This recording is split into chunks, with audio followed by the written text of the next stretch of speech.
Sa ating balitang entertainment, ipinagdiwang ng aktor na si Daniel Padilla ang kanyang 29th birthday kasama ang kanyang pamilya at mga kaibigan.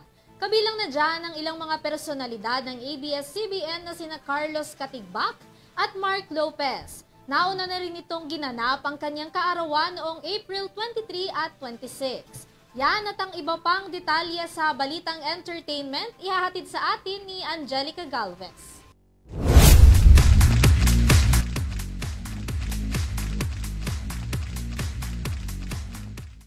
Magandang gabi mga ka-stars! Narito ng may init na balita sa mundo ng entertainment para sa Balitang Showbiz. Ipinagdiwang ni kapamilya star Daniel Padilla ang kanyang 29th birthday sa Tanawan, Batangas, kasama ang kanyang pamilya at malalapit na kaibigan sa loob at labas ng industriya. Present sa kanyang birthday bash ang ilang malalaking personalidad ng ABS-CBN, katulad na lamang ni Carlo Katigbak at ni Mark Lopez. Present rin ang ama ni DJ na si Romel Padilla at ang tito nito na si Senator Robin. Ayon naman sa ina ni Daniel na si Carla, si Daniel ang punong abala sa kanyang party. Ito rin naman nagdesisyon na gawing April 28 ang celebration ng kanyang birthday party kahit April 26 ang birthday nito.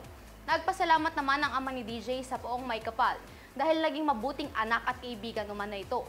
Nagpasalamat rin ito sa mga taong sumama kay DJ noong siya ay nasa baba. Matatandaan na una nang ipinagdiwang ni DJ ang kanyang birthday noong April 23 sa Child House at noong April 26 naman sa isang animal shelter sa Arayat, Pampanga.